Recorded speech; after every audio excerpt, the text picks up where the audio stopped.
Good morning. कक्षा अष्टम में आप लोगों का स्वागत है। आज कक्षा अष्टम के गणित के परिमेय संख्या के बारे में आप लोगों को बताएंगे। अक्सर होता है क्या, देखिए कि संख्या के में जो है बच्चे कंफ्यूज करते हैं और खासकर परिमेय संख्या में उन लोगों को बहुत सारे भ्रम की स्थिति होती है। तो आज इस भ्रम को हम भली भांति आप लोगों को दूर कर देंगे।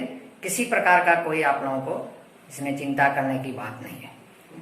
परिमेय संख्या जैसे कि अन्य संख्या के बारे में हम लोग जानते हैं, तो उसके बारे में थोड़ा सा इंट्रोडक्शन कर लें तो और अच्छा रहेगा। जैसे कि हम बताए कि संख्या के बारे में थोड़ा सा हम लोग जान लें, तो यहाँ पर देखें आप गौर से, 1 नंबर में लिखा हुआ है प्राकृत संख्या। आप देखें प्राकृत संख्या में क्या है कि 1 से लिखा हुआ है 1 2 3 3 करते हुए आप यहाँ चले आएँ, और ये जो है ये इन्फिनाइट का चिन्ह है। इसका मतलब होता है कि ये अनंत तक जाएगा। ठीक है। अब ध्यान से देखें कि फिर जब आप दूसरा नंबर में देखें तो पूर्ण संख्या है। तो क्या है इसमें, आप ध्यान से देखें ये और इसमें क्या अंतर है। इसमें अंतर यही है कि यहाँ पर एक 0 आके जुट गया है। तो हम देख रहे हैं कि प्राकृत संख्या में अगर 0 लग जाता है तो वो पूर्ण संख्या हो जाता है। अब आप तीसरा नंबर में देखें यहाँ पर कि ये माइनस है, इधर 0 के बाएं तरफ माइनस है और दाहिने तरफ 1 2 3 है।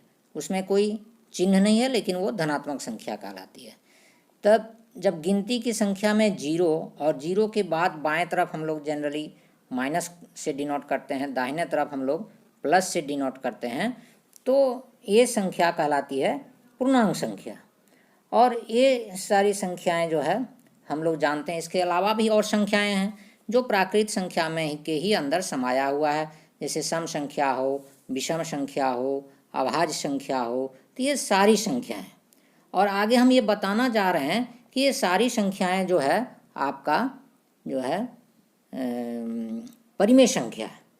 तो अब हम नेक्स्ट की ओर जाते हैं, दिखाते हैं आपको कि कैसे जो है। यहाँ देखें परिमेय संख्या लिखा हुआ है। परिमेय संख्या आपका यहाँ पर लिखा हुआ है। ध्यान से देखिए जरा, इसको हम थोड़ा बड़ा कर देते हैं। इसको रुकिए, ये देखिए ये, और रुकिए थोड़ा सा। यहाँ पर देखें ये लिखा हुआ है परिमेय संख्या।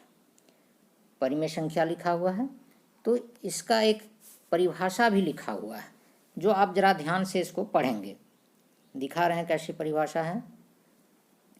तो परिमेय संख्या वह संख्या है जो p/q रूप में हो, जहाँ p और q एक पूर्णांक संख्या है। अब ध्यान दें, यहाँ लिखा हुआ p n q एक पूर्णांक संख्या है। तो अब पूर्णांक संख्या में देखिए प्राकृत संख्या भी आ गया है, पूर्ण संख्या भी आ गया है। तो पूर्णांक संख्या में सारी संख्याएं आ गई है जो है। और एक कंडीशन है कि q is not equal to 0, यानी q का जो मान होगा, अब ध्यान दें, ये q का जो मान होगा ये 0 नहीं होगा। इसलिए इस पर आप लोग जरा विशेष रूप से ध्यान देंगे कि ये 0 नहीं होगा। तो क्यों नहीं होगा वो हम आगे आपको बताते हैं। अब सवाल उठता है कि बच्चे कन्फ्यूज हो जाते हैं कि भाई p/q रूप में, जैसे 3 p/q रूप में नहीं है, -5 p/q रूप में नहीं है। तो क्या ये देखिए, ये 3 जो है p/q रूप में नहीं है, -5 नहीं है, 0 नहीं है। तो क्या ये परिमेय संख्या हो सकती है? निश्चित रूप से हो सकती है, क्योंकि इसे हम p/q रूप में लिख सकते हैं। जैसे कि आप यहाँ देखिए, 3 को 3/1 लिख सकते हैं, -5 को 5/1 लिख सकते हैं, 0 को 0/1 लिख सकते हैं। तो इस तरह से हम इसको, तो ये p/q रूप में हो गया कि नहीं हो गया। और देखिए कि q is not equal to 0, सबका में 1 है, 0 तो है नहीं। तो ये परिमेय संख्या निश्चित रूप से होगी। इसमें अभी कोई किसी प्रकार का भ्रम नहीं होना चाहिए। आपको हम पहले 3 - 5 0 लिखा के दिखा दिए, फिर हम उसको जो है पी वाई क्यू रूप में दिखा दिए।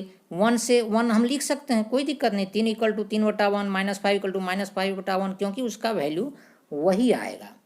अब एक सवाल आता है, जरा सा देखिए, एक सवाल आता है कि लेकिन 1/0 एक परिमेय संख्या नहीं है। क्यों नहीं है? देखिए, क्यों नहीं है 0 एक परिमेय संख्या? क्योंकि ये 1/0 जो है ये अपरिभाषित है, ये मीनिंगलेस है, इसका कोई मीनिंग नहीं होता है। और पहला 1/0 का मीनिंगलेस है। दूसरी बात है क्या, हम पहले ही परिभाषा में, यहाँ आप ध्यान दें, परिभाषा में हम पहले ही यहाँ पर लिखे हुए हैं q = 0। तो ये q तो 0 हो गया, तो इसलिए ये परिमेय संख्या नहीं होगी, इस रूप में परिमेय संख्या नहीं होगी, बाकी अन्य सारी परिमेय संख्याएं होगी। तो फिर हम जो है आगे की ओर चलते हैं।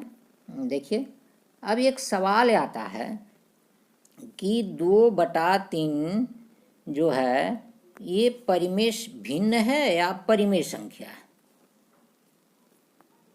देखें इसको आप लोग, 2/3 भिन्न है या परिमेय संख्या। बच्चे सवाल करते हैं कि 2/3 सर भिन्न है या परिमेय संख्या है, तो भिन्न है तो परिमेय संख्या क्यों है?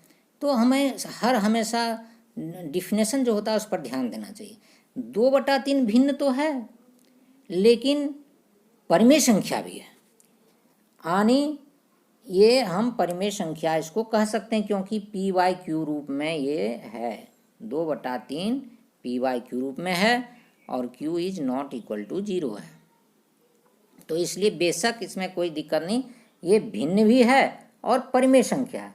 तो थोड़ा सा अंतर ये है कि भिन्न सी जो संख्या होती है वो हमेशा जो है एक नेचुरल नंबर होती है, इसलिए हर परिमेय संख्या भिन्न नहीं होगी, मगर हर भिन्न जो है परिमेय संख्या होगी।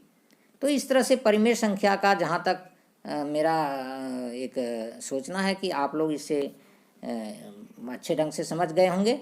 अब आगे का क्या इसमें हमको और जानना है, उसके बारे में थोड़ा सा हम आपको एक सूची दिखा रहे हैं।